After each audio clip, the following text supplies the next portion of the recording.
வணக்கம். இரவு நேர பிரதான செய்திகளின் ஊடாக நர்மதா சிறையில் முதலில் தலைப்பு செய்திகள். எரிபொருள் நெருக்கடி, நாளைய நாடாளுமன்ற அமர்வும் ரத்து.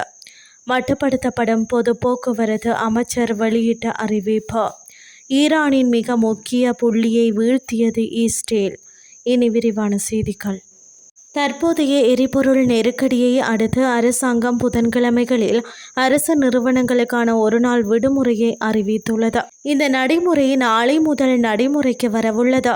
இவ்வாறு ஒவ்வொரு புதன்கிழமையும் பொது விடுமுறையாக அறிவிக்கப்பட்டுள்ளதை கருத்தில் கொண்டு நாளை நாடாளுமன்றம் கூடாது எனவும் முடிவு செய்யப்பட்டுள்ளது.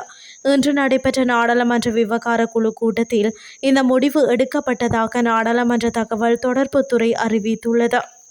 தற்போது நிலவி வரும் எரிபொருள் நெருக்கடி கட்டுக்குள் வரும் வரை நாளை முதல் ஒவ்வொரு புதன்கிழமையும் கட்டுப்பாடுகளுடன் பொது போக்குவரத்து சேவைகளை இயக்க அரசாங்கம் முடிவு செய்துள்ளது.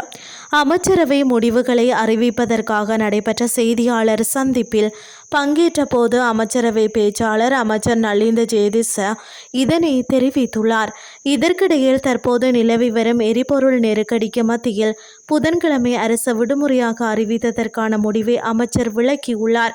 விடுமுறையை தேர்ந்தெடுப்பதில் பல முன்மொழிவுகள் பரிசீலிக்கப்பட்டதாக கூறிய அவர், வெள்ளி முதல் ஞாயிறு வரை 3 நாள் விடுமுறை அளிப்பது அரசாங்க அலுவலகங்களின் செயல்பாடுகளையும் பொருளாதார நடவடிக்கைகளையும் சீர்குலைக்கக்கூடும் என்பதை கருத்தில் கொண்டு அந்த விருப்பம் நிராகரிக்கப்பட்டதாக அவர் சுட்டிக்காட்டியுள்ளார். அதற்கு பதிலாக புதன்கிழமையை விடுமுறையாக அறிவிப்பதன் மூலம் அரசாங்க அலுவலகங்கள் திங்கள் மற்றும் செவ்வாய் அத்துடன் வியாழன் மற்றும் வெள்ளிக்கிழமைகளிலும் செயல்பட முடியும் என்று, பொது சேவைகளை முழுமையாக நிறுத்தாமல் பராமரிக்க முடியும் என்றும் அவர் வலியுறுத்தியுள்ளார்.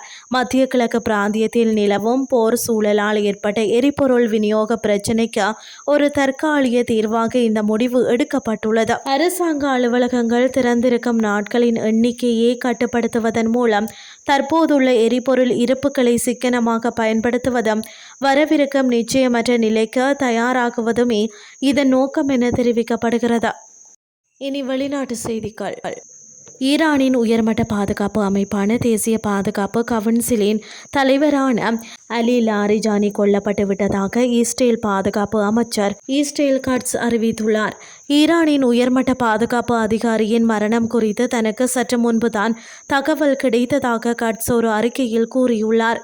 நேற்று திங்கட்கிழமை இரவு ஈரான் தலைநகர் தெஹ்ரானில் மேற்கொள்ளப்பட்ட தாக்குதலில் அவர் கொல்லப்பட்டதாக தெரிவிக்கப்படுகிறது. இதேவேளை இஸ்ரேல் பாதுகாப்பு படைகள் திங்கட்கிழமை மாலை ஈரானின் முக்கிய நகரங்களான தெஹ்ரான், சிராஸ் மற்றும் தப்ரிஸ் ஆகியவற்றை குறிவைத்து பல்வேறு தாக்குதல்களை நடத்தியுள்ளன. இஸ்ரேல் இராணுவம் இந்த தாக்குதலின் முக்கிய இலக்குகள் ஏவுகணை உற்பத்தி நிலையங்கள் மற்றும் கட்டளை மையங்கள் என தெரிவித்துள்ளது.